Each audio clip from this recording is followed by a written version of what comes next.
நகர பகுதியில் உள்ள 4 வழி பாதையை மேலும் விஸ்தரிப்பது குறித்தும், வீதி விபத்துக்களை குறைக்கும் வகையில் வீதி சமிஞ்ஞை விளக்குகளை பொருத்துவது குறித்தும் போக்குவரத்து நெடுஞ்சாலைகள் மற்றும் நகர அபிவிருத்தி அமைச்சு விசேட கவனம் செலுத்தியுள்ளது.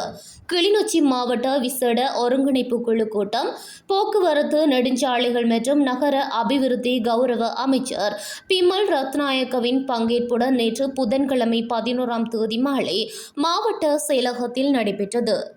கிளிநொச்சி மாவட்ட செயலர் எஸ். முரளிதரனின் வரவேற்புரையுடன் ஆரம்பமான இக்கலந்துரையாடலில் ஆராயப்பட்ட முக்கிய விடயங்களாக கிளிநொச்சி நகர பகுதியின் போக்குவரத்து நெரிசலை குறைக்கவும் மேம்படுத்தவும் 4 வழி பாதையை தேவையான இடங்களுக்கு விஸ்தரிப்பது தொடர்பிலும், பாதுகாப்பான போக்குவரத்தை உறுதி செய்ய பாலங்கள் மற்றும் வீதி சமிஞ்ஞை விளக்குகளை அமைப்பது தொடர்பிலும் விரிவாக ஆராயப்பட்டது. வீதி அபிவிருத்தி திணைக்களத்துக்கு உட்பட்ட வீதிகள், பாலங்கள் மற்றும் பிரதேச சபைகளுக்கு சொந்தமான கிராமிய வீதிகளின் தற்போதைய நிலை குறித்தும் அவற்றை முன்னுரிமை அடிப்படையில் புனரமைப்பது தொடர்பிலும் கலந்துரையாடப்பட்டது.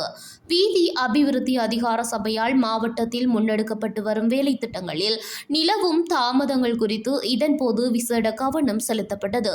இத்திட்டங்களை விரைவுபடுத்துவதற்கு தடையாக உள்ள காரணிகள் குறித்தும் அவற்றை நிவர்த்தி செய்வது தொடர்பிலும் அதிகாரிகளுக்கு ஆலோசனைகள் வழங்கப்பட்டன.